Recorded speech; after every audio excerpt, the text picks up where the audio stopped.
Donc, dans l'enseignement,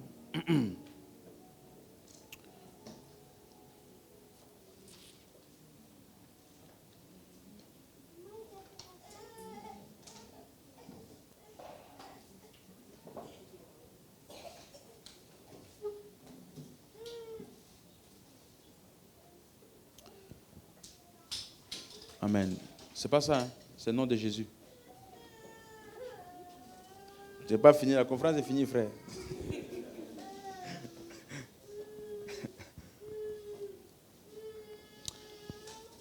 Ok. Donc aujourd'hui, nous allons terminer cette série-là. La série au nom de Jésus. Amen. L'autorité qui vient en croyant. Nous avons vu dans Luc chapitre 24,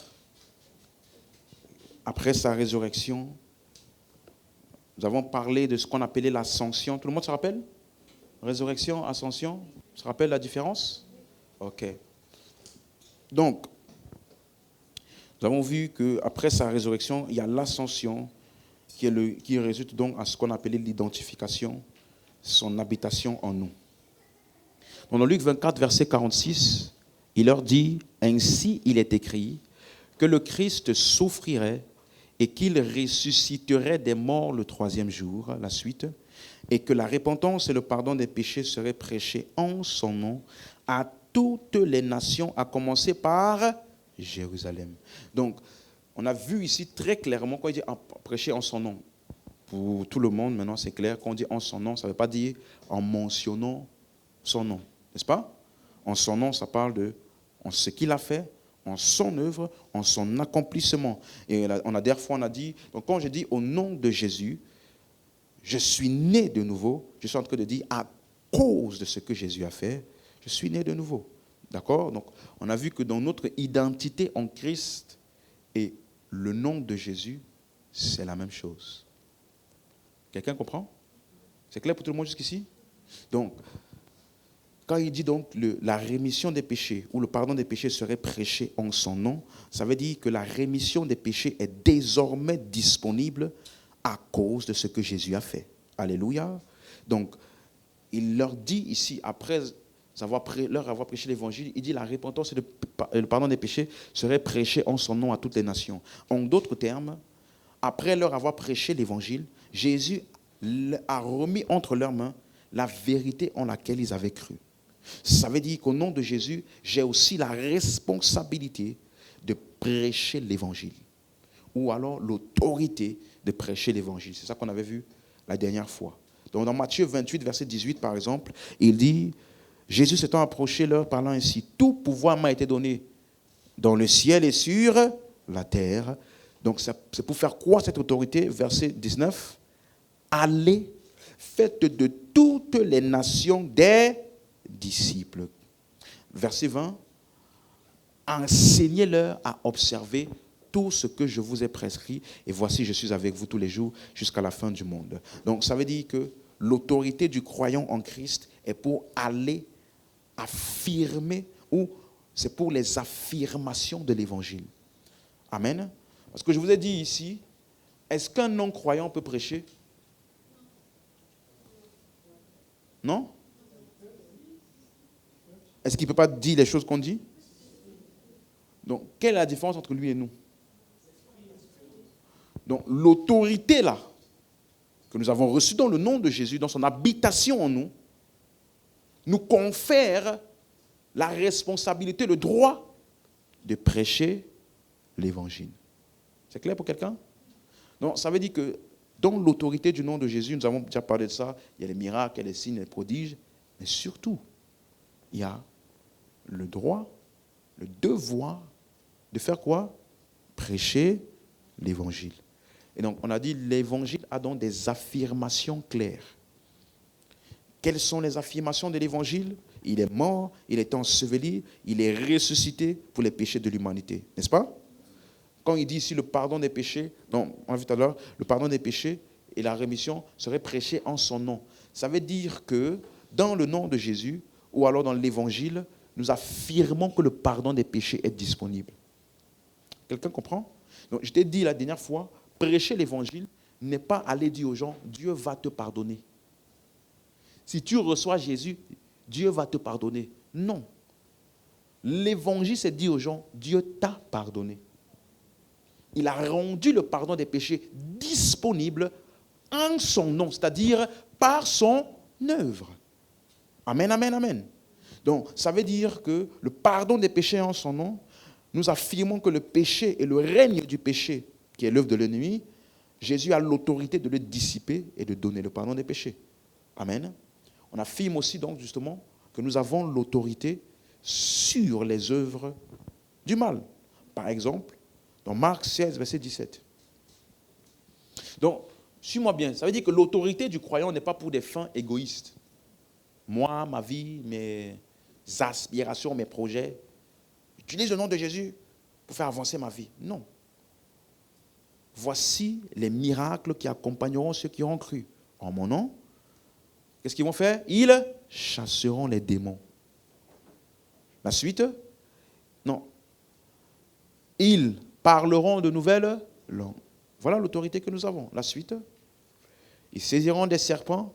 S'ils boivent quelques breuvages mortels, il ne leur fera point de mal.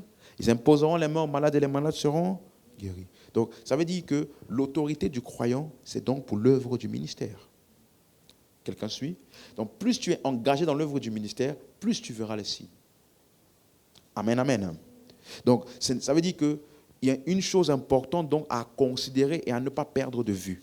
L'autorité du croyant n'a donc rien à voir avec les autorités de ce monde. Quelqu'un suit bien ce que j'explique? Ça veut dire que tu ne peux pas utiliser l'autorité en Christ pour dominer la vie des gens.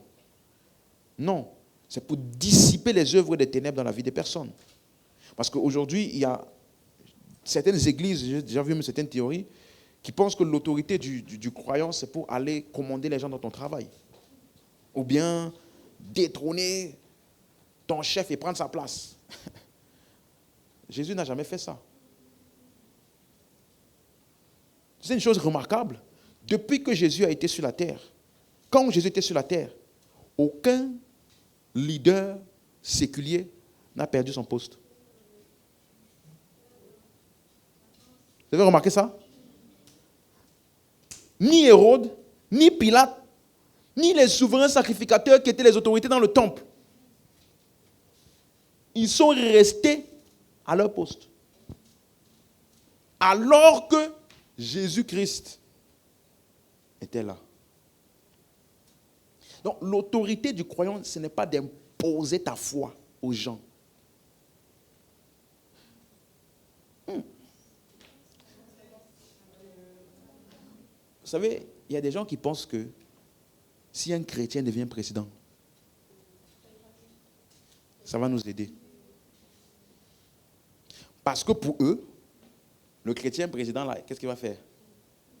Il va imposer les lois chrétiennes. Ce n'est pas ça l'évangile. Si tu es chrétien, tu deviens président. Tu es président des chrétiens, des musulmans, des athées, tu es leur président à eux tous. Donc tu ne dois faire aucune loi favorite.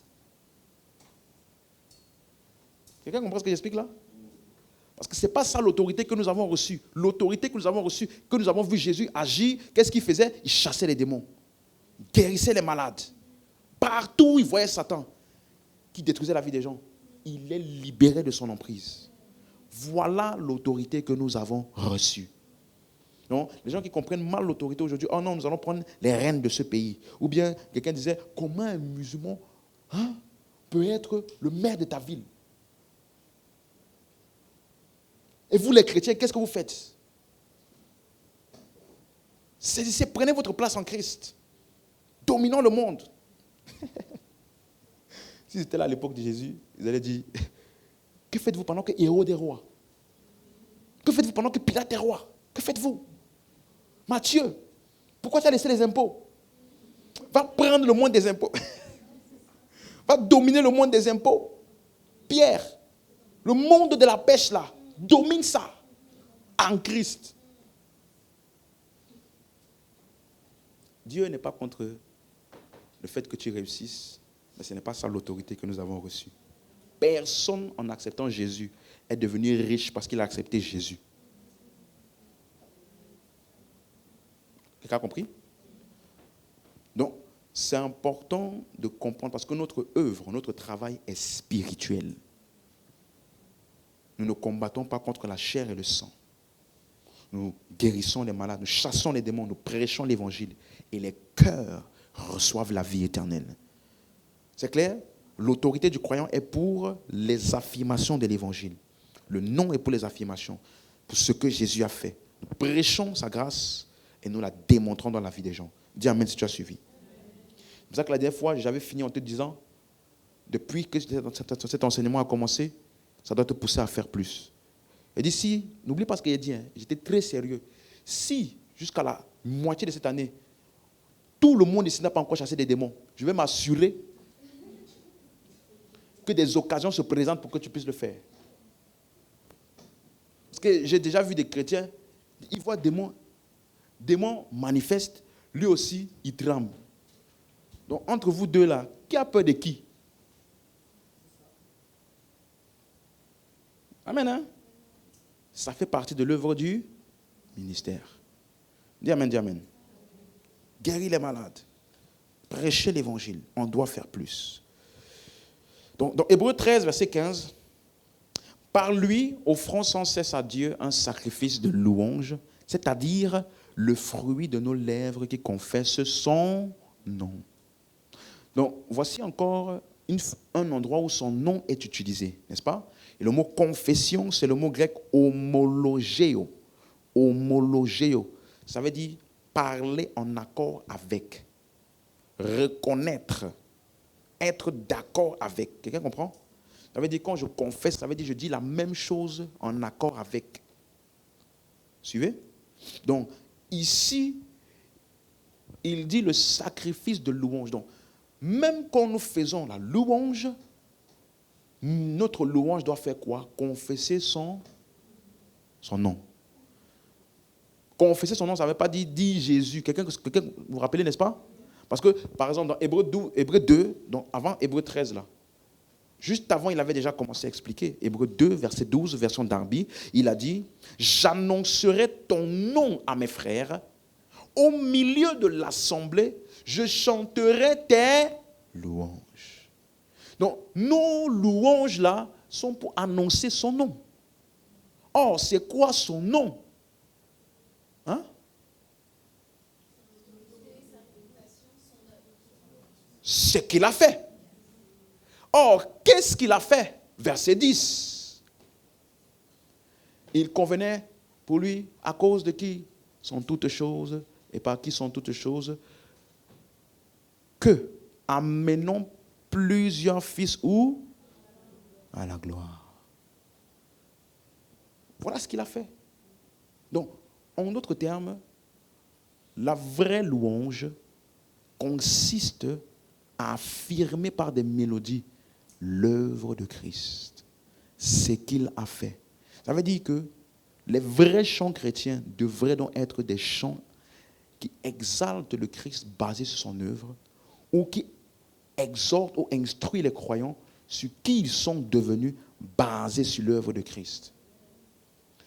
C'est ça que certains chants aujourd'hui n'ont aucune pertinence. Comme le pasteur Léonard disait, eh bien, tiens, double. C'est quoi le but de chanter ça?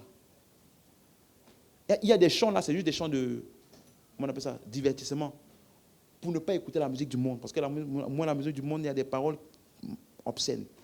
Donc pour, au moins avoir quelque chose à écouter, tu mets ça. C'est pas pour ton édification. Dieu pile pas foutu. Ou bien, il n'y a pas aloko en enfer.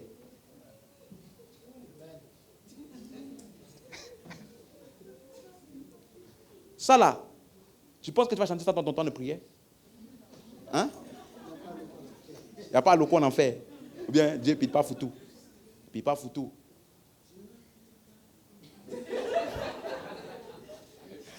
Tu vois? Mais si je suis dans les transports ou dans la voiture, je peux mettre. C'est un chant de divertissement. Mais un musulman peut chanter ça aussi. Mais ce qu'on appelle louange en Christ, c'est ce qui confesse son nom, affirmant ce qu'il a fait. Ça veut dire que si tu n'es pas en Christ, tu ne peux pas chanter ça. Ça va être bizarre pour toi. Quand on dit, je veux chanter et louer, peu importe ce que je vis, le ressuscité vit. Son nom, c'est Jésus. Si tu n'es pas chrétien, tu vas chanter ça. Tu ne peux pas. Quel ressuscité? Ça, ce sont les chants chrétiens. Amen, amen. Donc, ça veut dire, il faut même dans nos chants, le nom de Jésus doit être vu. Nos louanges confessent son nom. Le fruit de nos lèvres qui confesse son nom. Il y a des chants, ça peut même créer jalousie. C'est-à-dire, vous êtes à la maison en train de faire prière familiale et vous chantez un chant, Seigneur, élève-moi au-dessus de tout le monde dans ma famille.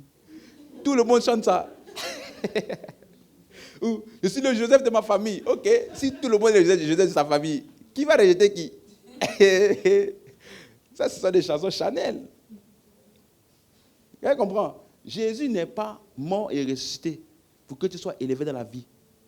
Si tu as été rabaissé dans ta vie, tu as été malmené, lève-toi, prends courage, affronte la vie, fais ce qu'il faut faire pour réussir. Mais ce n'est pas pour ça que Jésus est mort. Il est mort pour que l'homme soit délivré du péché et reçoive la vie éternelle. Donc même la personne qui t'a rabaissé là, il a besoin de Jésus. Quelqu'un m'a suivi? Nous affirmons, confessons son nom. J'annoncerai ton nom. Verset 12. Ah, j'annoncerai ton nom à mes frères. Au milieu de l'assemblée, je chanterai tes louanges. Qu'est-ce qu'il a fait? Il a amené plusieurs fils à la gloire. Donc, il y a des chants qui ramènent à ta mémoire ton identité. Voilà les chants que tu dois apprendre. Voilà les chants que tu dois les utiliser pour méditer. Je ne suis plus esclave de la peur. Je suis enfant de Dieu. Il faut chanter ça. Quand il y a une situation, tout le monde vient la peur. Je ne suis plus esclave de la peur. Je suis enfant de Dieu, habité par le Dieu très haut, uni à lui dans la divinité. Tel il est, tel je suis. Je suis son fils. Que de méditer. Oh, il y a des chants là. Surtout les chants chez nous africains. Il m'a sorti de la galère avant que je ne faisais rien dans ma vie. Aujourd'hui, il m'a élevé au pied, au trône. Voilà les chants qu'on a. Avant, j'étais dans la galère. Il m'a maintenant mis en haut. Il me cherchait puis là-bas. Il me cherchait puis parmi les célibataires. Dieu a changé mon adresse. Ce sont les chants de divertissement. Parce que même un non-chrétien peut chanter ça. Ou bien, donc, les vrais chants sont ceux qui confessent son nom. Regardez dans Romains 10, verset 9, il dit, si tu confesses de ta bouche, Romains 10, verset 9, si tu confesses de ta bouche le Seigneur Jésus-Christ et si tu crois dans ton cœur que Dieu l'a ressuscité des morts, tu seras sauvé. Voilà notre affirmation. Nous confessons que Dieu l'a ressuscité d'entre les morts et qu'il est le Seigneur. Amen. Donc, c'est important d'avoir ça en tête. Voilà pourquoi le mot confession de son nom est vu plusieurs fois. Par exemple, dans 1 Timothée 6, verset 12, il dit « Combat le bon combat de la foi, saisis la vie éternelle, à laquelle tu as été appelé et par laquelle tu as fait une belle confession en présence d'un grand nombre de témoins. » Donc, il parle de l'évangile, la prédication de l'évangile. 1 Jean 1, verset 9, « Si nous confessons nos péchés, il est juste et fidèle pour nous les pardonner et pour nous purifier de toute iniquité. » Là, il parle du salut ici. Donc, celui qui confesse le Christ comme étant celui qui a pris ses péchés, il est pardonné, il est purifié. Dis Amen. Même chose, donc notre confession, c'est ce qu'il a fait. 1 Jean 2, verset 23. « Quiconque nie le Fils n'a pas non plus le Père, et quiconque confesse le Fils a aussi le Père. » 1 Jean 4, verset 2. « Reconnaissez à ceci l'Esprit de Dieu. » Suivez bien. « Tout esprit qui confesse Jésus-Christ, venu en chair, est de Dieu. Amen. Hein? Donc, comment je reconnais l'opération d'un esprit dans un lieu? C'est ce qui est dit, ce qui est confessé, ce qui est affirmé. Pas d'abord ce qui se produit, ce qui est affirmé. Verset 3. Et tout esprit qui ne confesse pas Jésus n'est pas de Dieu. C'est celui de l'Antéchrist dont vous avez appris la venue. Et qui? Tu es là? Quand? Maintenant. Et déjà. Attends. Qui parle? Donc à l'époque des gens, Antéchrist là, tu es déjà là.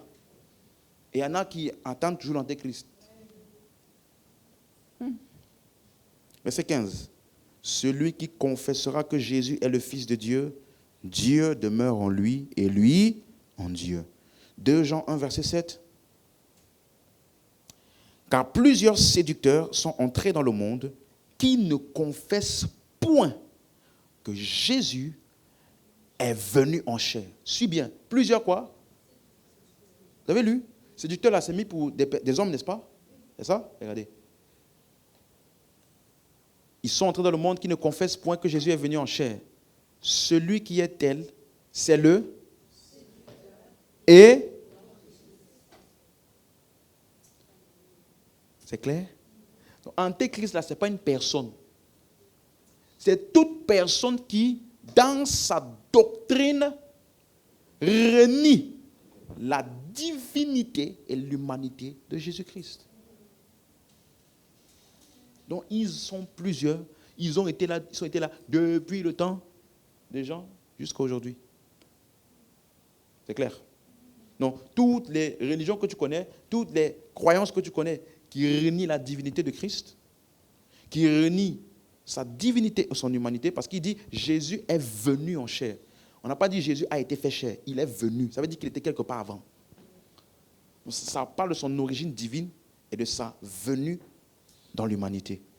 Toute religion, croyance, personne qui remet ça en cause est antéchrist. Ce n'est pas quelqu'un qui va venir après. Dis Amen. Donc, c'est une affirmation. Ça fait partie de nos affirmations. Donc, quelqu'un qui est encore, est-ce que Jésus est Dieu? Pour moi, Jésus n'est pas Dieu. Tu n'es pas chrétien. Même si tu viens à l'église.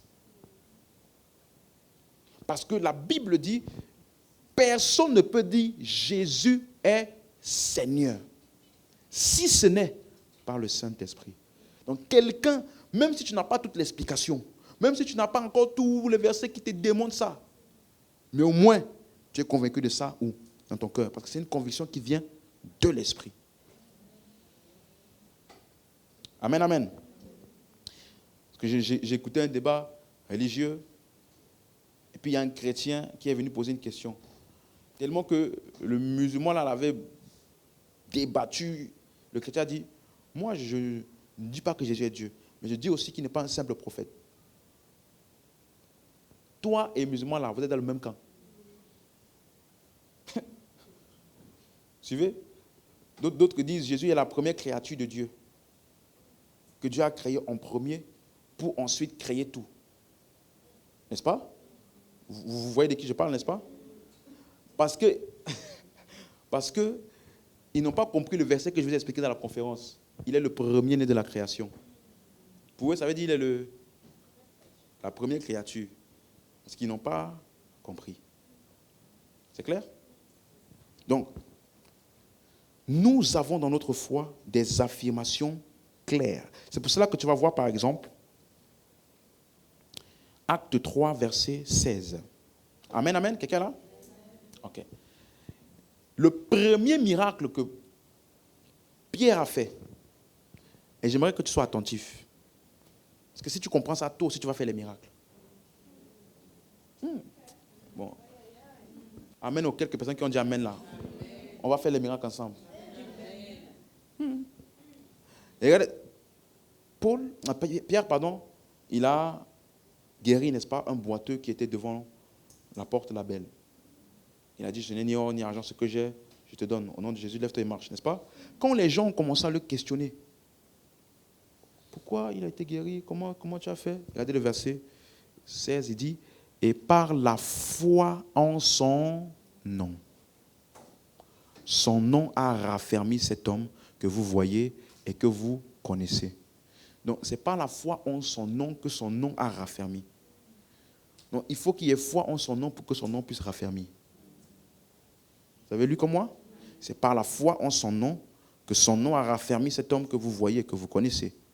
La foi qui est par lui a donné à celui-ci cette entière disposition de tous ses membres en la présence de vous tous. Donc, la foi qui est en Christ là, c'est ça qui a donné à cet homme-là l'entière disposition de ses membres. Pourquoi est-ce qu'il a dit ça? Verset 12, regardez le contexte, verset 12. Et Pierre, voyant cela, répondit au peuple. Suivez bien, hommes israélites, pourquoi vous étonnez-vous de ceci? Ou pourquoi avez-vous les yeux fixés sur nous, comme si nous avions fait marcher cet homme par notre propre puissance ou par notre piété? Ce n'est pas ça. Si c'était juste la piété là qui faisait ça, même les païens ou autres personnes vont aussi faire un peu de piété, ça va guérir les malades. Ce n'est pas notre puissance, ni notre piété. Amen. Verset 13. Le Dieu d'Abraham et d'Isaac et de Jacob, le Dieu de nos pères, a glorifié son serviteur Jésus, que vous avez livré et que vous avez régné devant Pilate lorsqu'il avait décidé de le relâcher. Il est en train d'annoncer quoi ici? Vous voyez? Amen, amen. Il est en train d'annoncer quoi? L'évangile. On le questionne sur le miracle, il annonce l'évangile. La suite. Mais vous avez renié le saint et le juste et vous avez demandé qu'on vous accordât un meurtrier. La suite. Vous avez mis à mort le prince de la vie, lequel Dieu a ressuscité d'entre les morts. Ce dont nous sommes témoins. Il vient de parler de quoi? La résurrection. Maintenant, regardez verset 16. Et par la foi en son nom. Son nom ici, c'est quoi? Quelle œuvre? Donc ça veut dire que, suis bien, la guérison donc est donc une des manifestations de la résurrection de Jésus. Une preuve que Jésus est ressuscité, c'est parce que lui-là, il guérit les malades. Donc quand tu veux prouver à quelqu'un que Jésus est vraiment ressuscité, guéris le malade. Parce qu'il dit, vous avez tué, vous l'avez régné, mais vous l'avez, maintenant, Dieu l'a ressuscité. Et en son nom, en cet accomplissement-là, cet homme-ci est debout devant vous. Donc, ça veut dire que Pierre a fait une reconnaissance de la puissance de l'œuvre achevée de Christ. Que cette résurrection-là, la puissance de cette résurrection dissipe les maladies. Elle a le pouvoir de donner le pardon des péchés. Elle a aussi la puissance de guérir les malades. Quelqu'un comprend? Donc, ça veut dire que les affirmations de l'évangile sont mises en évidence par la guérison des malades. Lorsque nous défaisons les œuvres du malin, nous démontrons cette autorité de l'évangile. Que nous ne prêchons pas juste un message vide, ni une personne imaginaire, ni une résurrection historique.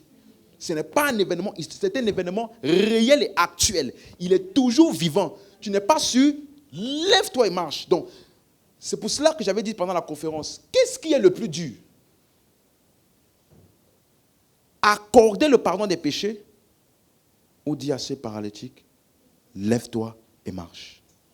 Ce qui peut le plus peut le moins. Accorder le pardon des péchés, c'est le salut. Ça veut dire, ça t'a fait sortir des ténèbres à la lumière. Si cette puissance peut faire ça, alors, pour que tu sois conscient de cette capacité-là, laisse-moi te montrer un aperçu de cette capacité. Paralytique, lève-toi.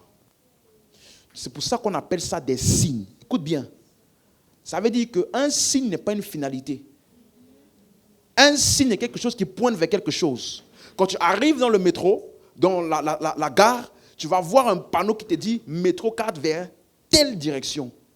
Tu ne peux pas venir devant le panneau là et imaginer que tu es dans le métro 4. Non, c'est un signe qui te pointe vers le métro. Donc, les miracles, les signes et les prodiges sont des pointeurs vers le vrai événement qui est quoi? La résurrection de Christ qui accorde le salut.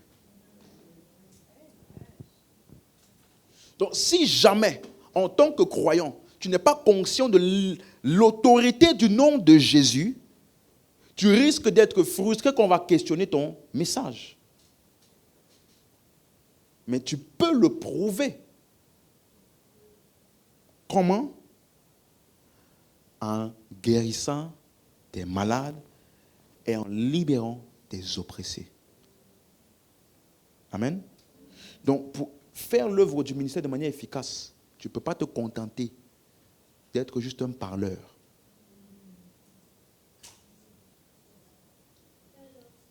Hein?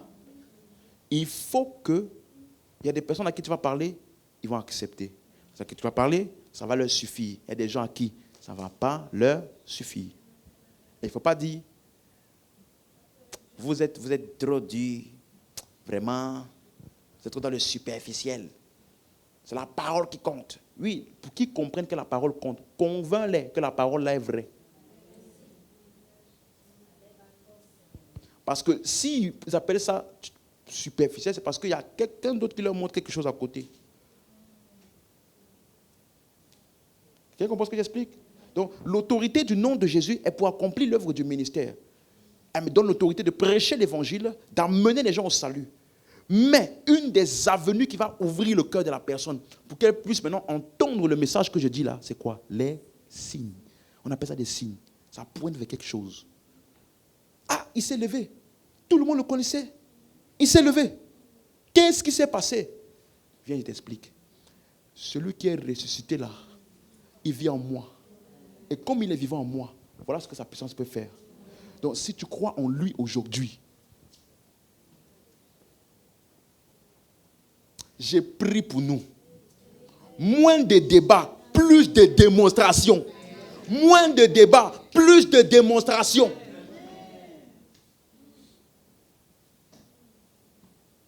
Si tu démontres plus, tu prendras moins de temps à débattre.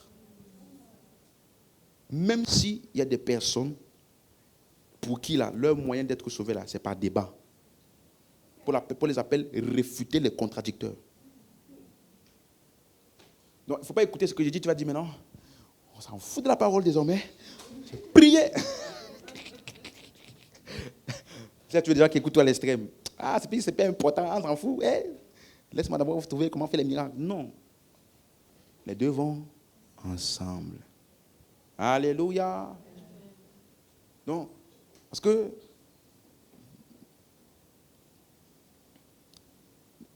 un autre point sur lequel je vais terminer. Donc, l'autorité du nom de Jésus, c'est pour faire quoi? Affirmer ou prêcher l'évangile. Et aussi faire quoi? Démontrer. Démontrer. Maintenant, le dernier point, et là je veux ton attention, nous avons aussi l'autorité de ce nom-là.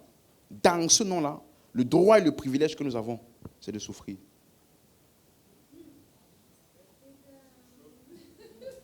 Hein?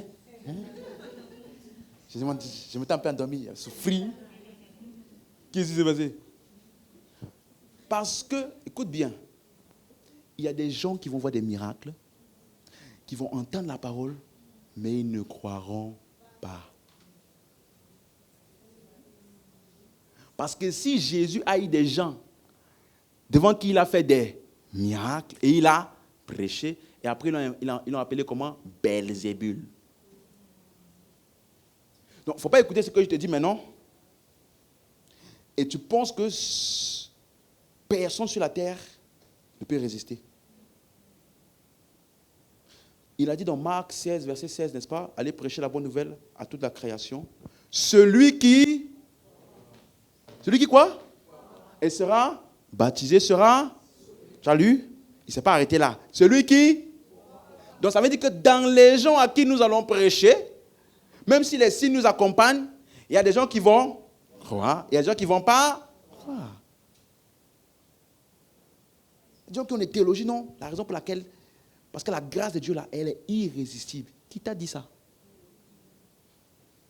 La grâce de Dieu elle est tellement, elle est irrésistible. Non, il ne faut pas parler comme ça. La grâce de Dieu est irrésistible. Dans toute la Bible, c'est vu. Voilà pourquoi plusieurs fois on entend « N'endurcissez pas vos cœurs ». Alléluia. Parce que dire que la grâce de Dieu est irrésistible, c'est comme si dit l'homme n'a plus de choix en fait. Il n'a plus de choix. Il n'a pas vraiment un libre arbitre. Parce qu'il est obligé de céder à Dieu. Non. Parmi les gens à qui nous allons prêcher, Jésus a dit ici, les uns croiront, les uns ne croiront pas. Il a même dit dans Jean, ceux à qui vous retenez les péchés seront retenus, ceux à qui vous pardonnez les péchés seront pardonnés. Donc il y a des gens qui ne croiront pas. Dis à ton voisin, il y a des gens qui ne croiront pas.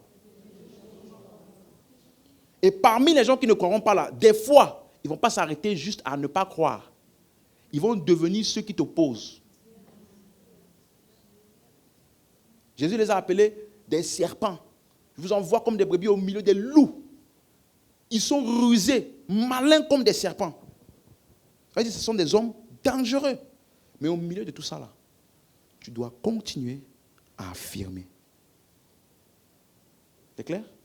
Non, écoute bien ce qu'il veut te dire. Ça, c'est la partie que souvent les gens n'aiment pas. Dans l'évangile, là, tu vas souffrir. Ça veut dire quoi? Ça veut dire que des fois, on va se moquer de toi.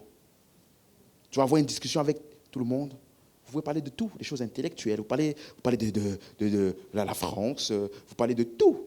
Dès que tu commences à dire, ouais, mais moi je suis chrétien, moi Dieu et tout. Pouah. Un intellectuel comme toi, tu t'es fait avoir par toi. Donc tu t'es fait aussi avoir par ces absurdités-là. Comment quelqu'un qui a vécu là 2000 ans, on ne sait même pas, des milliers d'années, et toi, tu as suivi ça. Ils vont te faire passer pour un idiot. Et tu dois continuer à déclarer. Oui. Tu souffres de honte pour l'amour de son nom. Donc, ce n'est pas toujours rose. Alléluia. Il y a des gens à qui tu vas aller prêcher, ils vont te cracher dessus. Et tu n'as pas le droit de riposter. Sinon, tu rentres dans la chair. Jésus a dit, aimez vos ennemis. Regardez, pasteur. Pasteur, ça c'est la théorie. Pasteur, ça c'est la théorie. Tu veux être un vrai ministre, tu dois apprendre ça. À la croix, avec les douleurs, les peines, les blessures des gens. Père, pardonne-leur. Ils ne savent pas ce qu'ils font. Un homme de Dieu avait dit, oui, eux ils ne savent pas ce qu'ils font. Il y en a, ils savent ce qu'ils font. Il a dit, eux là, il y en a, ils savent ce qu'ils font. Donc, prie pas comme ça pour eux. Il te dit, quand tu es blessé, tu peux inventer des théories. Hein? Un autre qui l'avait dit, Jésus a dit, aimez vos ennemis. Il a dit, priez pour vos ennemis. Il n'a pas donné le sujet de prière. Donc, Seigneur, je prie pour mes ennemis qui tombent, mais... Non. On va se moquer de toi. On va rire de ta croyance. Est-ce que tout va bien dans ta tête? Comme Jésus à la croix, il a dit, mon Dieu, pourquoi m'as-tu abandonné? Et puis les gens commençaient à se moquer. Il appelle Élie. Mais Jésus a méprisé la honte à cause de ce qui était devant lui. Donc, écoute bien ce que je te dis maintenant ce soir. Au nom de Jésus, nous chassons les démons, nous guérissons les malades, nous prêchons l'évangile et nous souffrons.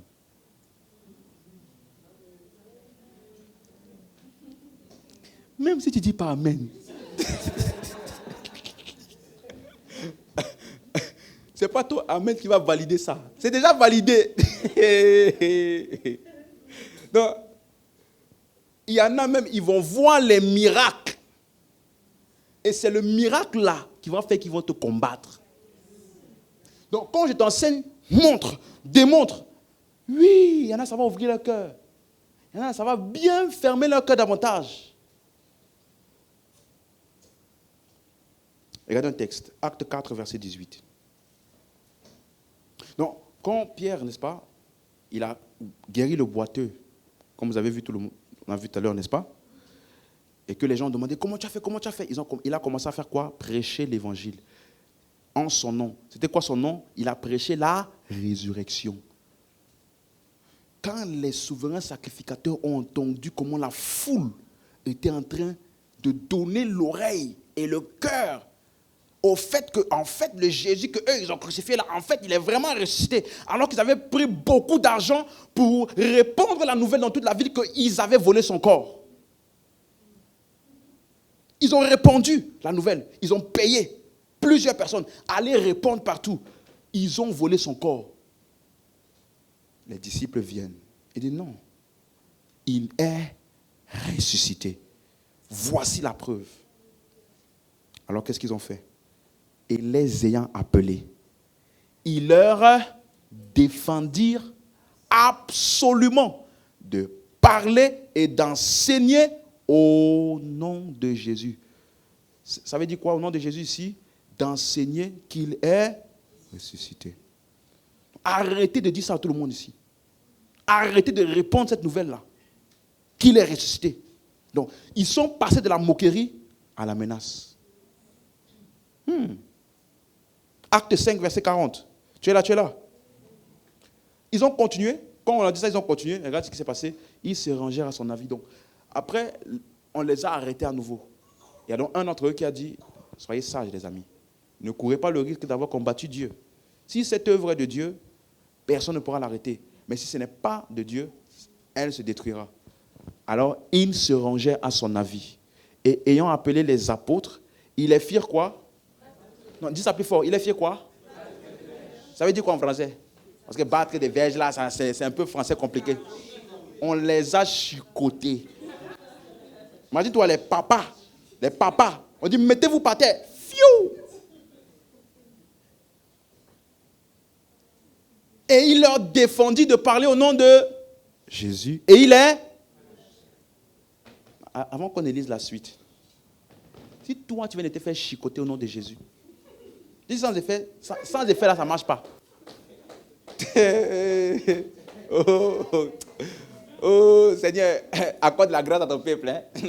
Ils ne savent pas ce qui les attend. Écoute-moi, si tu viens de te faire chicoter au nom de Jésus, tu vas faire quoi? Non, avant de me répondre, hein, rentre pas en toi, sois sincère. Il ne faut pas dire, moi je prierai, je vais prier et tout. Je vais seulement dire, Seigneur, pardon. Non, dis vraiment dans ton cœur là, qu'est-ce que tu vas faire? Tu vois, c'est toi, c'est tout? Tu continues. Ça c'est à l'église que tu dis ça. Elle dit, vous voyez qu'on se réunit à la gare là, hein? Imagine-toi, la police nous arrête. Bah, viens, rentrez chez vous.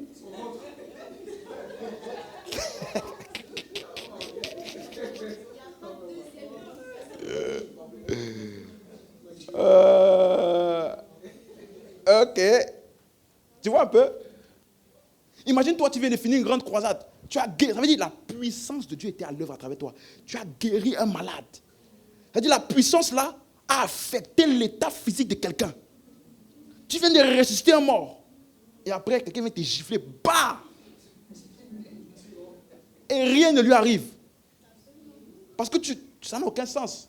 Normalement, la puissance là, ça rétablit les choses. Ça répare les pieds tordus, les boiteux. Tu aurais cru que quelqu'un te touche seulement, il tombe, il meurt. Tu vois la puissance qui fonctionne avec moi là? Quand quelqu'un disait, tu me touches par correction, par quoi? Par erreur. Tu meurs par correction. Un homme de Dieu qui dit ça, hein? Tu me touches par erreur, tu meurs par correction.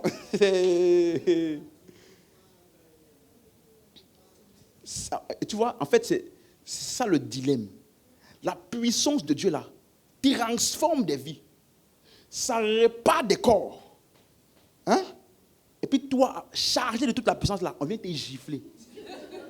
Et la personne qui t'a giflé, rien ne lui arrive. Normalement, tu m'as giflé. Ah, kabaya, la baya.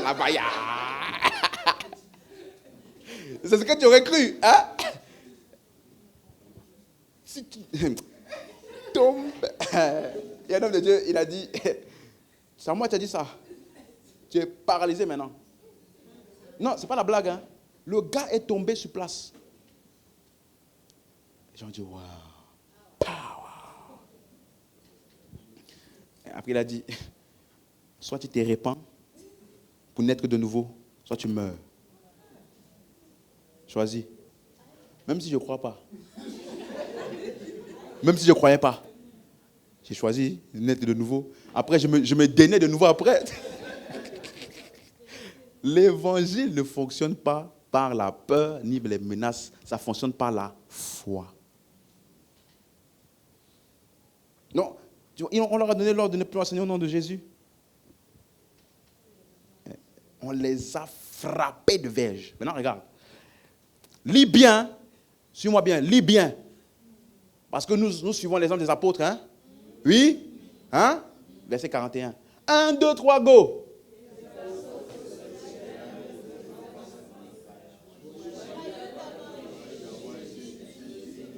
Attends. Les apôtres se retiraient devant les... Comment? Plus fort. Joyeux d'avoir été jugés dignes de subir des outrages pour le nom de Jésus. Dans ce nom-là, tu vas subir des outrages. Et après les outrages, tu vas être comment? Pourquoi le pasteur t'appelle? Mon pasteur, je ne sais pas demain pour l'instant, appelle-moi demain.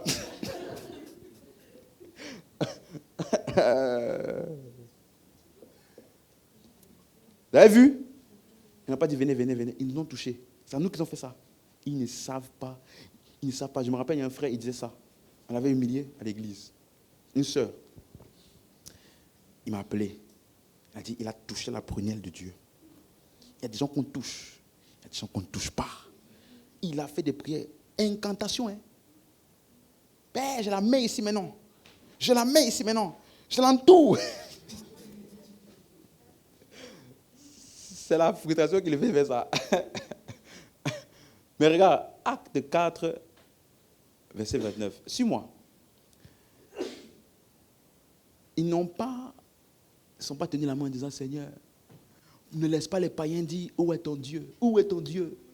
Ne laisse pas les gens du monde dire, où est ton Dieu? Même si les gens disent, où est ton Dieu, ce n'est pas une honte. Hein? Ce n'est pas une honte. Regarde. Quand ils ont menacé les apôtres, n'est-ce pas?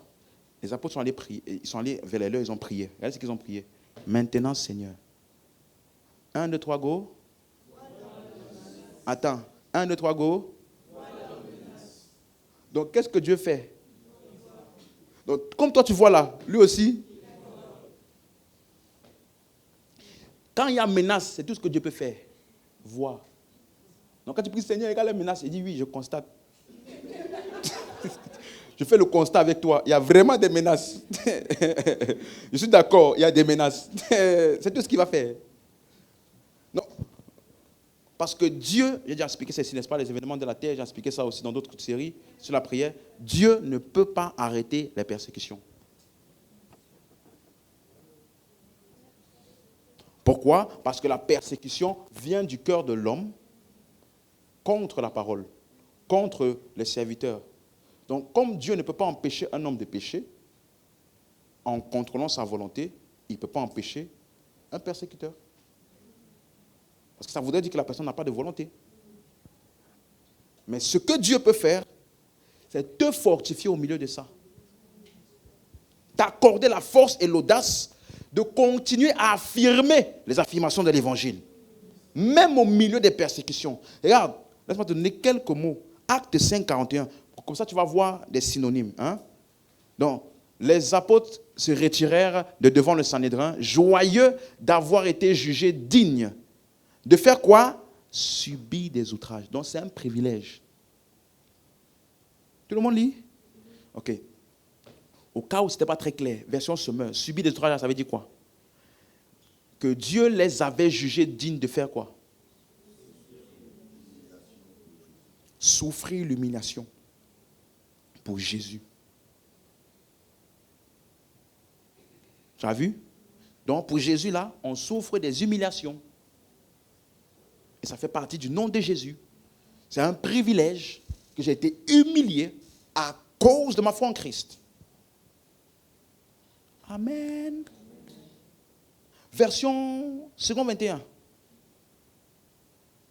Joyeux d'avoir été jugé quoi? Digne d'être quoi? On t'a déjà maltraité pour le nom de Jésus?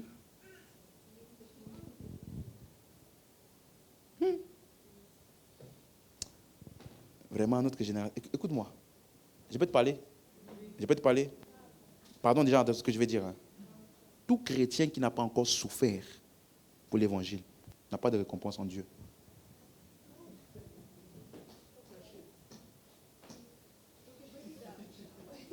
Oh yes. Ce nom-là, écoute-moi. Si tu sauves des âmes, tu seras persécuté. Si tu ne sauves pas des âmes, tu peux ne pas être persécuté. Si tu dépeuples le royaume des ténèbres, hein, je peux te garantir, tu seras une cible pour ce royaume-là, d'activer tous ces agents qui sont à sa disposition pour s'assurer que toi là, tu ne continues pas. C'est pour ça que Paul dit dans Éphésiens 6:10, fortifiez-vous dans le Seigneur et dans sa force toute puissante, afin de tenir ferme dans le mauvais jour. Ça veut dire le mauvais jour là, ça va arriver. Que tu pries, que tu ne pries pas, ça va arriver.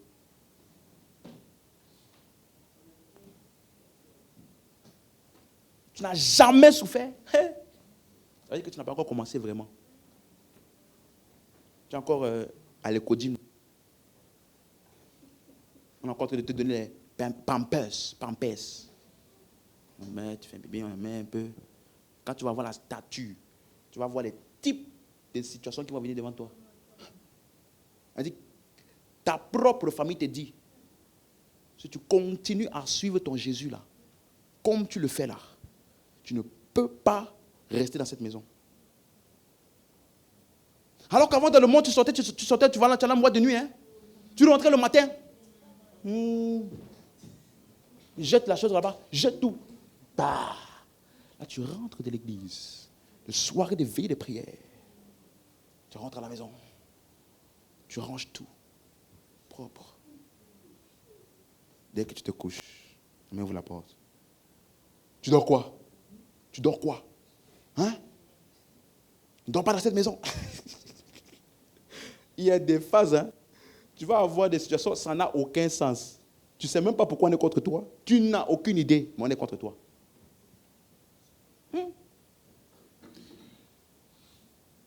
Maltraité, oui.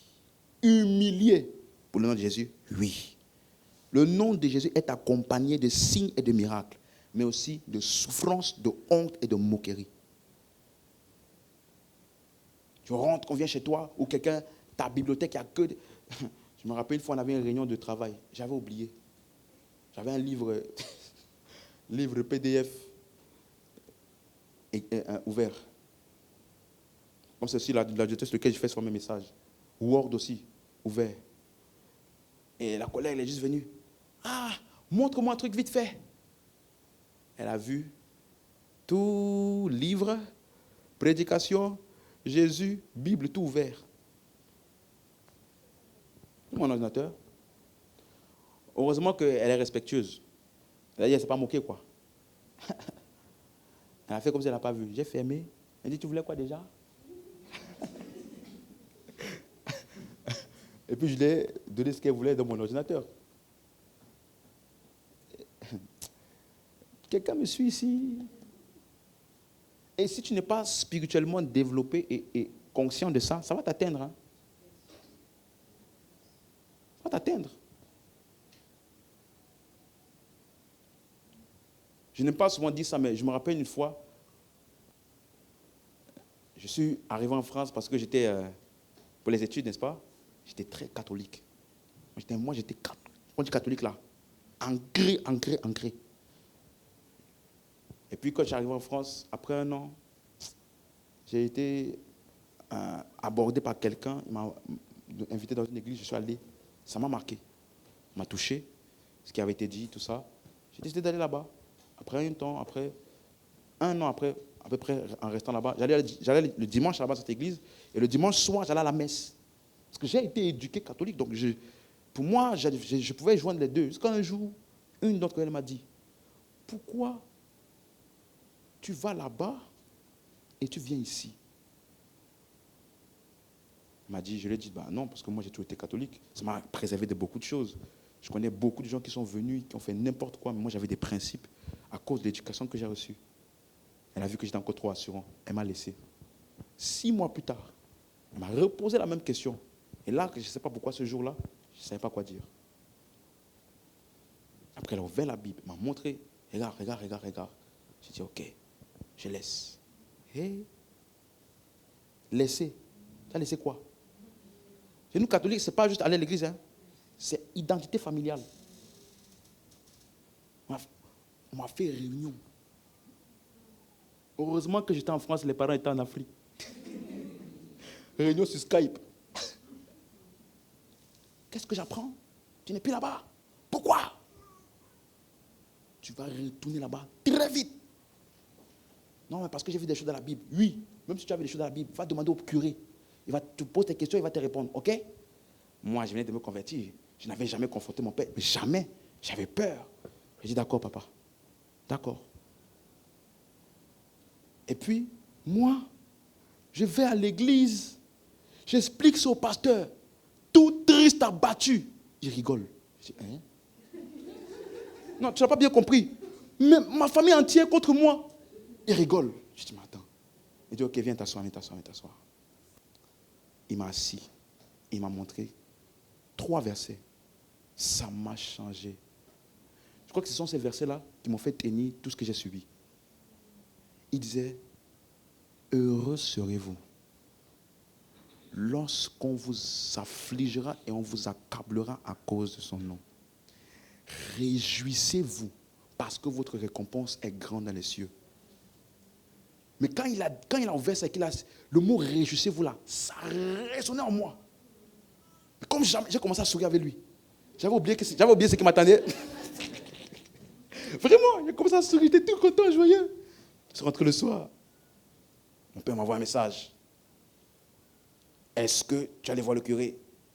Je dis non. Appelle directement. Toute la famille est devant moi. Comment ça, tu n'es pas allé là-bas? Je dis non, j'ai décidé de ne pas aller. En fait, c'était la première fois de toute ma vie que je dise non à mon père. C'était jamais, pour te montrer à quel point l'autorité mon père était. Tu ne peux pas le dire. C'était la première fois de toute ma vie. Et grâce à Dieu que j'étais loin. C'était sur Skype. C'était sur Skype. À l'époque, il y avait Skype. Vous connaissez Skype, non? Ok, c'était sur Skype. Donc, c'était en 2010, 2011 par là. En fait, lui-même, ça se voyait qu'il n'en revenait pas. Mais il me dit non à moi. Il a dit au moins 15 fois. Je n'en crois pas mes yeux. Ce n'est pas possible. Il me dit non à moi. Il n'arrêtait pas. Mon fils. Tu connais, hein? En fait, il n'en revenait pas, quoi. Et c'est comme ça que, depuis ce jour-là, pendant au moins peut-être 5 ans, c'était chaud.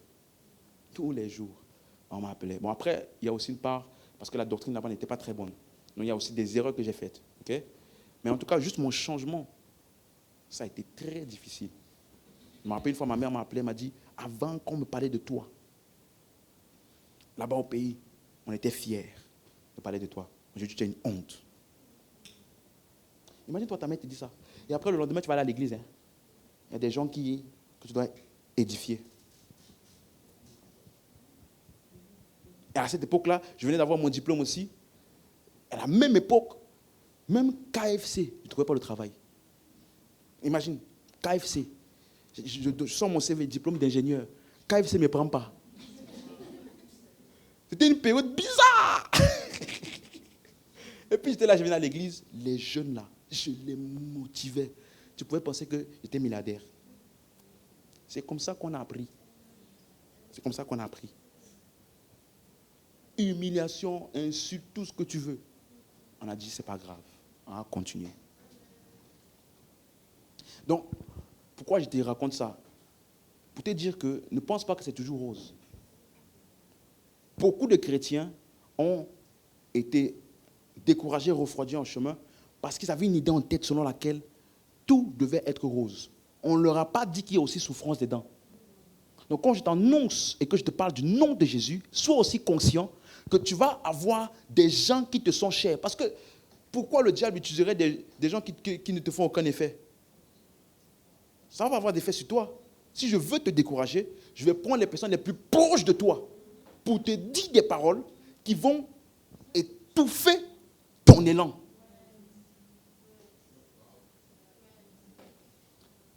Quelqu'un que si il te parle, ça a l'effet d'une bombe atomique en toi. C'est ce genre de personnes que le diable a utilisé. Oui. Pas les personnes où il parle de loin. On sait que tu t'en fous de lui. Si tu dis, oh, ton Jésus là, tu t'en fous.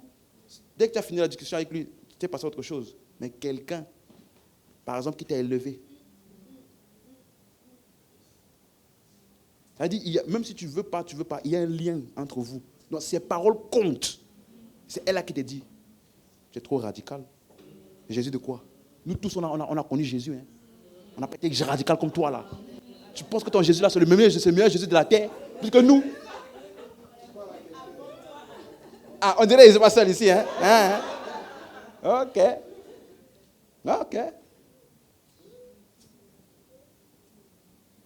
Des groupes d'amis.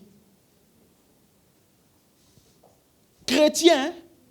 Les groupes d'amis chrétiens peuvent souvent être les occasions de tes persécutions. Parce que tu vas oser des choses qu'eux n'ont pas osé, parce qu'ils n'ont pas le courage de le faire, du coup ils vont te décourager. Quelqu'un avec moi jusqu'ici? Donc, si jamais tu souffres maltraitance, humiliation à cause du nom de Jésus, implémente ça dans ton système de pensée. C'est un privilège. Réjouis-toi parce que ta récompense sera très grande dans les cieux. Et c'est une preuve, écoute bien, que tu es vraiment chrétien. Tu as compris ce qu'il vient de dire? Regarde, 1 Pierre 4, verset 14. Regardez ceci. Amen, amen, amen. Si vous êtes outragés pour le nom de Christ, tu as lu? Vous êtes quoi? Vous êtes quoi? Non, ne t'attends pas à ce qu'ils disent. Oh, tu dis, on m'a frappé. Alléluia! Tu as vu, subitement, ton monde a changé. C'est la Bible, hein? Si vous êtes outragés pour le nom de Christ, vous êtes heureux. Pourquoi? Parce que l'esprit de gloire, l'esprit de Dieu repose sur vous. Tu connais, vous vous rappelez l'expression sur vous, n'est-ce pas? Ça veut dire que c'est manifeste. Ça veut dire que tu es vraiment en train de manifester la vie de Christ. C'est une preuve. Parce que ça va déranger les gens qui ne sont pas du même camp que toi.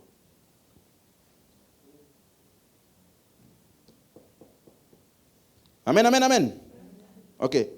Verset 15. Par contre,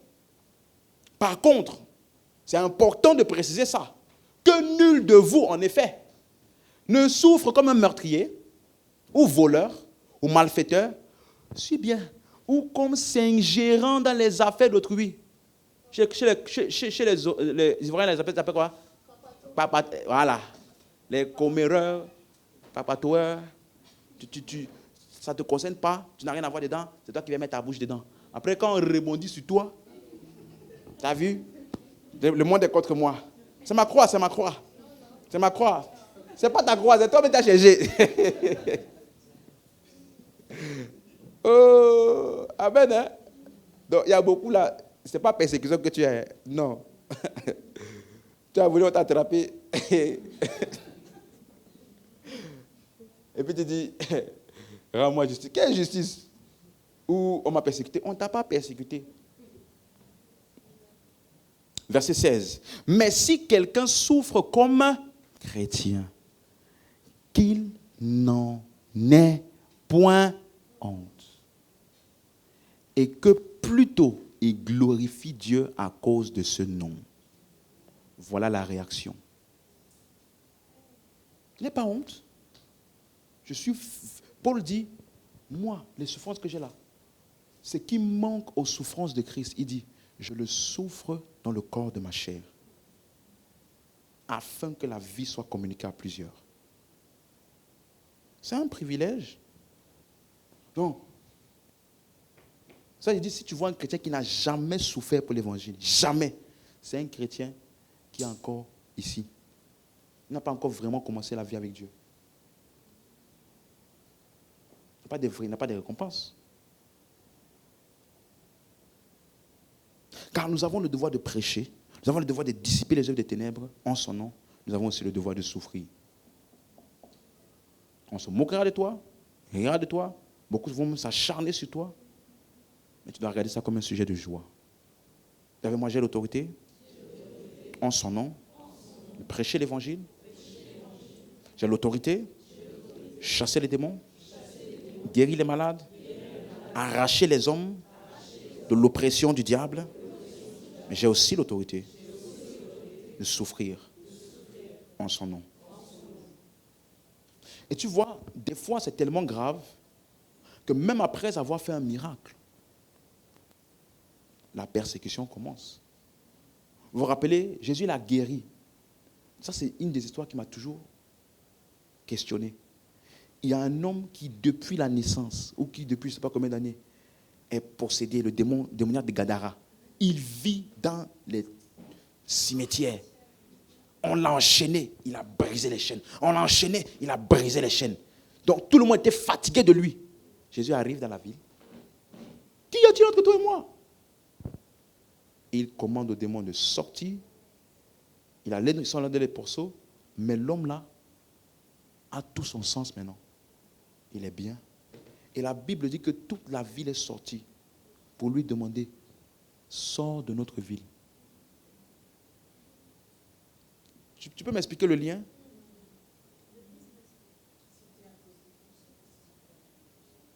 Ce n'était pas les porceaux de toute la ville. Le monsieur, peut-être, oui, je comprends. Comment on dit toute la ville est sortie en le suppliant de sortir de leur vie. Ça veut dire on préférait lui là comme ça. Ça là, ce ne sont pas les hommes. Ce sont les forces ténébreuses qu'il a dérangées là, qui ont utilisé les personnes à leur disposition pour l'oppresser. C'est pour cela que tu vas voir dans Actes des Apôtres, même chose encore. Paul, il a chassé une fille qui était possédée d'un esprit de python. Directement après, les autorités sont venues et ils ont saisi Paul et Silas pour les mettre en prison. Donc, tu vois, comme Paul te dit, nous ne luttons pas contre la chair et le sang. Il faut que tu implémentes ça. Parce que ce que tu vas voir devant toi, c'est chair et sang. Tu vas voir des hommes qui vont te combattre. Mais il faut avoir en tête que eux là, ils ne sont que des canaux, des instruments entre les mains des forces des ténèbres pour nous arrêter d'aller annoncer l'évangile. Sinon, tu vas te combattre, tu vas te transformer en combattant. J'ai déjà vu des gens, ils sont partis évangéliser, ça a fini en bagarre. Elle dit, lui, il est non-croyant. Hein. Ah, je vois Jésus là. Hey, c'est moi tu parles comme ça. C'est pas parce que j'ai appris la Bible, c'est pas parce que j'ai la Bible ici. Redis encore ça. C'était fini, hein. L'évangile était fini comme ça. Et puis bagarre, tu vois, bagarre, on est parti appeler le pasteur pour que le pasteur vienne pour dire au frère, frère, qu'est-ce qui t'arrive? Tu bagarres? Il dit non, au bout d'un moment, c'est pas parce que les gens ils croient que nous on est faibles, parce qu'on vient annoncer l'évangile, ils croient que parce que nous on ne peut pas se battre. Je voulais lui montrer. Il dit, parce que nous, on vient là, on dit Jésus, Jésus. Eux, ils pensent que parce que nous, on n'a pas la force. Comme ça, la prochaine fois que quelqu'un va lui dire Jésus, il va respecter. C'est pas comme ça qu'on fait. Je me rappelle, je suis allé à évangéliser. Il m'a insulté. On dirait que je l'avais frappé, quoi. Il m'a vraiment... Et c'était quelqu'un, franchement, hein, en vrai de vrai. Si nous, on se met nous deux, il ne peut pas tenir. Non, vraiment, hein.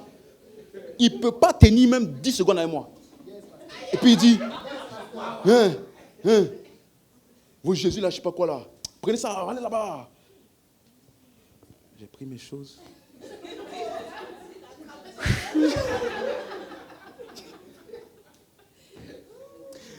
Je me suis rappelé de tous les hommes que mon pasteur avait donné à l'époque, ce qu'il a vécu. J'ai dit, ok, ça va. Donc, c'est pour ça que je dois t'enseigner ça. Sinon, un jour, que quelqu'un va te faire un truc, on va juste apprendre, pasteur. Je suis en gars, David, tu peux venir me chercher. Quelqu'un avec moi. Donc, c'est important que tu comprennes, ça fait partie.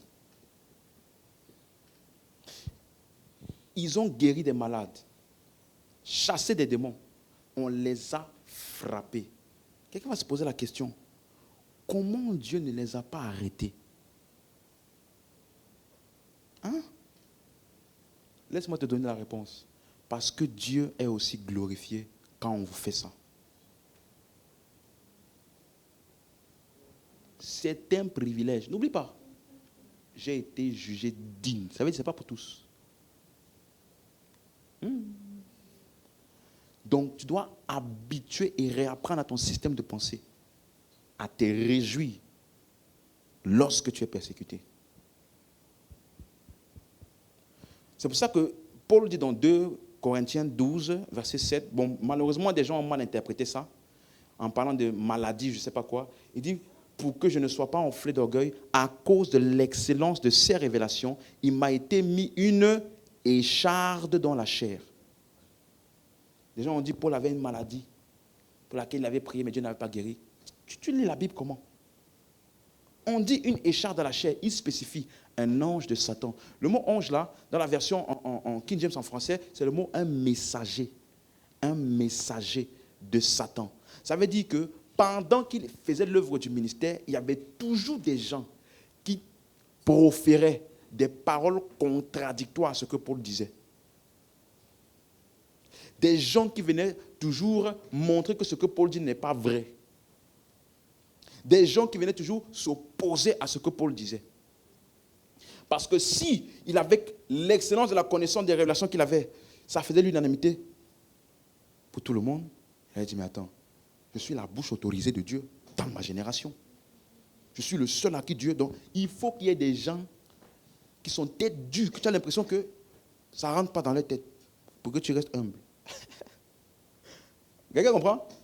Messager de Satan. Satan, ça veut dire opposition. Mais il y a des gens qui avaient une opposition à ce que Paul disait pour me souffleter afin que je ne m'enorgueillisse outre mesure. Tu as lu? Verset 8. On vient dans la version normale. Voilà. 3 fois j'ai prié le Seigneur de l'éloigner de moi. Tu as vu ça? Donc, est-ce que je ne peux pas, Paul disait, est-ce que je ne peux pas juste prêcher l'évangile sans qu'il y ait des contradictoires à chaque fois, sans qu'il y ait des oppositions à chaque fois? Est-ce que je ne peux pas juste prêcher l'évangile comme ça? Et verset 9, il m'a dit, ma grâce te suffit, car ma puissance s'accomplit dans la faiblesse. Note bien le mot faiblesse, hein? C'est ça qu'il a appelé écharde. Hein? On va voir ce que c'est. Note bien. Hein? Il dit, je me glorifierai donc bien plus volontiers de mes faiblesses, afin que la puissance de Christ repose sur moi. Même si c'était toi et moi, on te dit que tu pries 3 fois, on te dit ça ne va pas être enlevé. Frère, glorifie-toi dedans, tu n'as pas le choix. Je me glorifierai donc de mes faiblesses. Qu'est-ce qu'il a appelé faiblesse? Verset 10, c'est pourquoi. Je me plais dans les faiblesses. C'est quoi les faiblesses? Dans les outrages. Tu as lu maintenant? Dans les calamités, dans les persécutions, dans les détresses pour Christ. il n'y a ni péché dedans, ni maladie. Pas dire non, Dieu m'a mis un péché là que je n'arrive pas à vaincre. Ce n'est pas de ça qu'il s'agit. Ce n'est pas une maladie non plus. C'est toutes les embuscades à chaque fois qui étaient contre lui, les persécutions, les gens qui étaient contre lui, à chaque ville où il allait. Amen, amen, amen. Donc, quand tu te fais battre pour l'évangile, persécuter pour l'évangile, c'est quoi ta réaction? Il faut dire ça plus fort. C'est quoi ta réaction? Amen. Nos faiblesses ici, c'est quoi? Persécution, outrage. Je me réjouis, je me glorifie dans mes faiblesses. Parce que c'est là que la puissance de Dieu se manifeste. Donc, voici encore notre verset. Philippiens 1, verset 29. J'aimerais que tout le monde lise ça avec moi. 1, 2, 3, go. Et cela de la part de Dieu, car il vous a été fait la grâce. Attends, il vous a été fait là? C'est quoi la grâce? Faveur. Un don gratuit. C'est ça? Ok. Donc, la grâce là t'a donné le salut, n'est-ce pas? Mais regarde bien. Il vous a été fait la grâce. 1, 2, 3, go. Par rapport à Christ. Non seulement de croire en lui, mais encore de souffrir pour lui. Salut. Dans la version Martin, c'est même fort. Il dit, Martin, parce qu'il vous a été quoi? Gratuitement donné. Donc on devait payer pour qu'on souffre. Donc c'est un don. Donc quand tu dis, le salaire du péché, c'est la mort. Mais le don gratuit de Dieu, c'est la vie éternelle en Jésus-Christ. Rajoute aussi, et la souffrance pour Christ.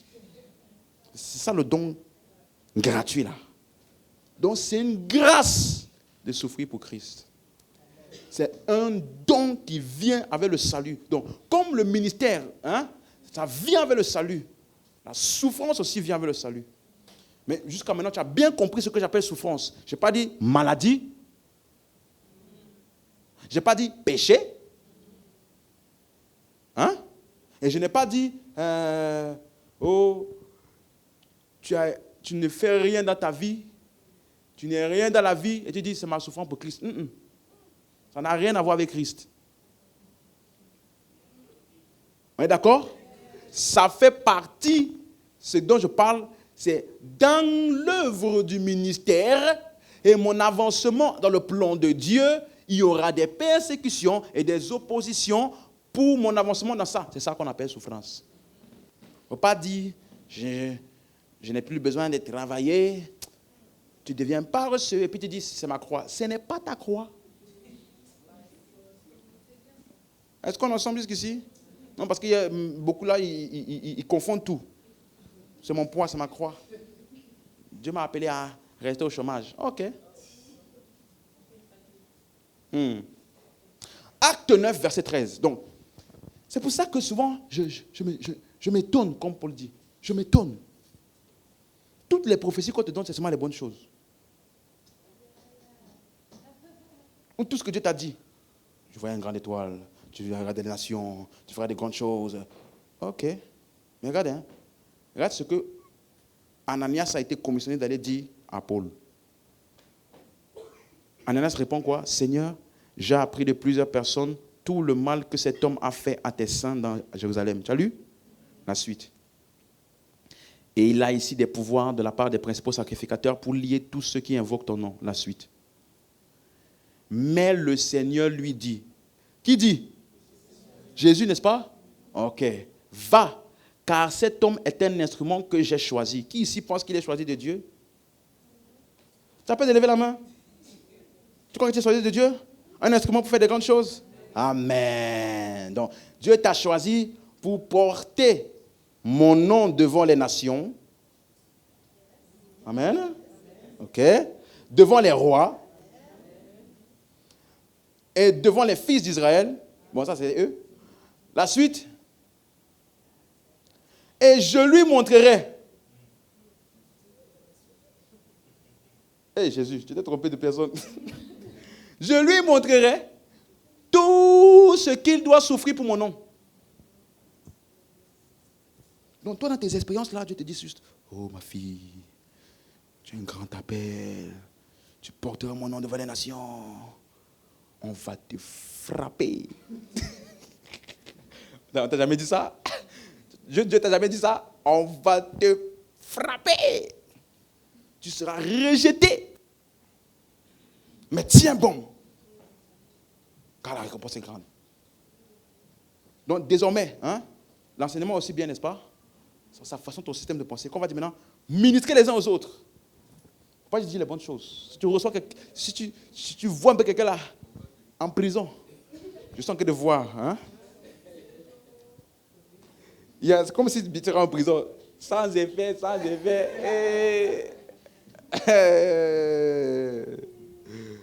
Amen. Ça fait partie du lot. Amen. Mais n'oubliez pas, la souffrance n'est pas imposée. Ce n'est pas imposé, c'est un choix. Parce que quand tu vas prêcher l'évangile et que tu es persécuté, c'est ton choix de continuer. Si tu choisis de t'arrêter, tu vas voir que ça va s'arrêter. Je connais des gens, ils étaient fervents à l'église, ils servaient, faisaient tout ça. Les parents parlaient. Tout le monde était contre lui. Il a arrêté de venir à l'église. Subitement. Tout le monde est tranquille. Ça va mon frère, tu vas bien? Oh, tu es un bon frère de la famille. Donc, en fait, qu'est-ce qui les dérangeait? Je me rappelle une sœur.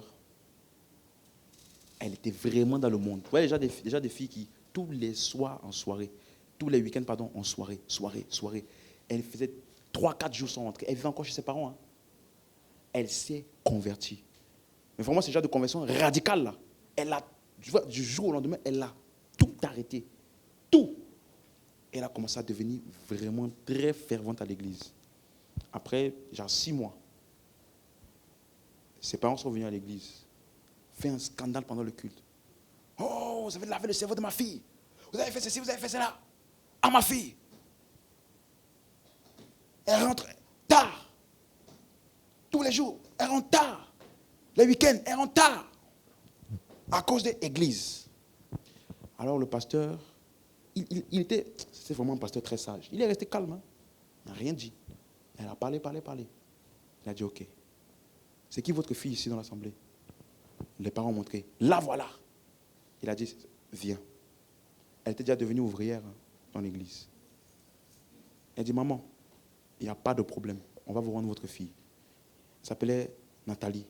Nathalie, à partir d'aujourd'hui, tu ne viens plus à l'église. Tous les soirs, tu recommences à la boîte de nuit comme tu allais avant. Ok? Tu ressors, tu rentres à 2h, 3h, 4h du matin. Tu fais 5 jours sans rentrer à la maison comme tu faisais avant. Ok? Puisque tes parents se plaignent que tu viennes ici, il n'y a aucun problème. Ok? Donc, je vous rends votre fille comme elle était avant. Subitement, le visage du père. En fait, c'est comme si c'était une illumination pour lui, quoi. Il ne se rendait pas compte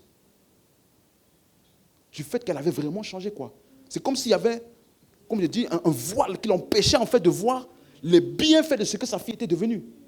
Et quand le pasteur a dit ça, vraiment, il a changé. Elle a dit non, c'est bon, j'ai compris. Il est parti. Donc, quand il a persécuté, il a frappé. Des fois, il fermait la porte. Elle dormait dehors. À ton avis, tu penses que c'était juste naturel comme ça? Non. Donc, il faut que tu comprennes. Ça fait partie du lot. N'aie pas honte si tu as souffert quelque chose à cause de ton engagement avec Dieu. N'aie pas honte. Il n'y a aucune honte à ça. Au contraire, c'est un privilège. Amen, amen, amen. C'est clair? On peut se lever. Dis avec moi, je n'ai pas honte de l'évangile. C'est la puissance de Dieu pour le salut de tous ceux qui croient. Alors, en son nom, je prêcherai l'évangile. Je chasserai les démons. Je vais défaire les œuvres des ténèbres. Et s'il le faut, je souffrirai pour son nom. Et je m'en réjouirai dans son nom. Et ma récompense sera grande dans les cieux. Au nom de Jésus-Christ. Amen. Alléluia. Élève la voiture en grâce à Dieu. Oh, merci Père pour cette série.